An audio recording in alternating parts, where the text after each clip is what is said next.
the most disrespectful experience you've ever had as a guest? I once attended a housewarming party hosted by a friend of a friend who had just bought a new house with her newlywed husband. I was the only man at the housewarming party other than the hostess's husband and my friend, a female whom I had known for years since high school. I arrived in time to meet about 20 of the women who had come to meet the hostess and her husband and see her new luxury home which he designed and helped build since he was an architect who specialized in ecologically friendly homes and modern buildings. I arrived with some gifts. A box of some luxurious chocolate hazelnut cake, and a brand new bread maker machine which the hostess really wanted. I was then directed to put the boxes in the kitchen and then proceeded to the living room where everyone was gathered for introductions and helping themselves to non-alcoholic drinks, while the food was being placed on serving plates and brought to the living room. My friend introduced me to the hostess, Kira. I offered my hand to shake. She ignored me at first, while some of the women guests interrupted to compliment her on her new home and another asked her about where she bought her couch set or something along those lines. I spoke up to introduce myself and say my name and she looked at me sideways with her eyes and said, "Just wait your turn." She continued to talk to one of her female guests and laughed, while still ignoring my hand and me. Without even being introduced or shaking hands with Kira, my friend and I just walked over to our spot in the living room while she apologized for her saying that she's probably been very busy setting up her new home and she'll have time to talk to everyone later on. After a few minutes of chatting, Kira's husband, a very nice and quiet shy man, tapped his glass with a spoon like a bell to get started. We all bowed our heads together in prayer and blessed the housewarming party and all who came and brought gifts. Then Kira started her speeches and announcements and each guest had a chance to introduce herself and say one interesting fact about herself. When it came to my turn, Kira interrupted me and said, "We all know who you are, so let's move on to the next guest." She introduced herself before I could even finish saying my name. I stood there speechless but just smiled, not knowing what to say. My friend who brought me just held my hand and smiled at me as if to calm me from being angry. After introductions, Kira offered a tour of her new home and we all followed her from room to room, admiring all the decorations and evening complimenting her on all the amazing ecological things she pointed out, like the triple layered windows that allowed the sun to heat up rooms and 1-inch floor tiles that were made with recycled materials that helped to retain heat, as well as her heating vents that allowed heat from her clothes dryer to be directed to other rooms and items like that. I asked some questions about various items out of curiosity and how they were ecological, and my questions were completely ignored by Kira, who clearly was bothered by my questions or perhaps hearing my voice.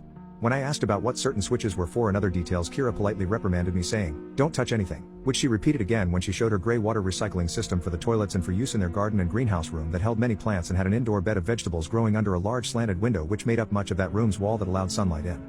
Kira's husband quietly told me about what some of the switches were for and I was impressed by the ecological alternatives and money and energy saving benefits with everything in the house. Finally, it came to serving all the treats and food that we brought and gifts were opened, and many of the women awed and ummed when my sinful chocolate cake with hazelnut cream was placed on the dining room table near the living room, and as gifts were being shown, some of the women complimented on the new bread maker machine and said how they wanted to buy one. I knew that Kira liked to bake things and bring them to church sales and fundraising events. When my friend who brought me mentioned that I brought the bread maker, Kira snapped with a laugh, "Only a man would bring such a sexist gift.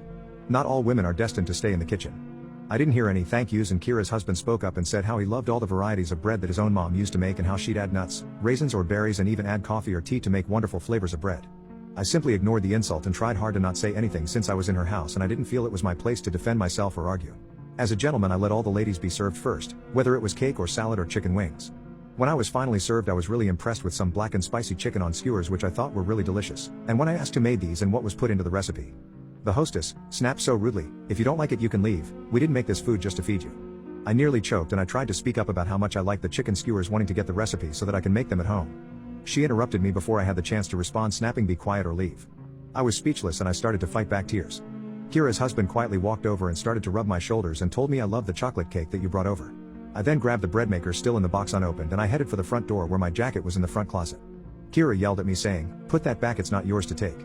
I then turned around and yelled back, "Yes it is, I bought it and there's no way in hell I'm spending $250 in taxes on an appliance for someone who has been so rude to me," and I grabbed my jacket with my friend following me as she apologized and tried to calm me down as we headed for the door with Kira following me. As walked out and down the pathway to the sidewalk, the hostess yelled, "Don't you ever come back here again, you're not welcome in my home." I just turned and yelled back, "Fuck you and your home. I don't know how you managed to get such a nice man to marry a vile jerk like you, but I hope he gets to keep this house when he finally divorces you." And then I left with my friend who was on the verge of tears. I stopped attending the church we shared on Sunday but did keep in touch with my friend. I didn't know angry words were a prophecy of what was to come. Kira's husband divorced the jerk after 1 year of marriage on grounds that she was abusive and at times nearly violent, and she also had an affair with one of his co-workers who had been to his home on many occasions. The husband kept the house he designed and he wasn't required to pay any alimony to his ex-wife either. I hadn't kept in touch with him but saw the architect years later in a shopping mall with a beautiful pregnant wife and his 2 kids, and he was happy to see me again. I later learned from my friend that the ex-wife was divorced a second time and she had been charged and tossed in jail for a few months for domestic violence and felony abuse. She now works as a waitress in some hotel and has lost the right to see her only daughter. So, I guess it pays to be nice, and mean people lose a lot more in the end.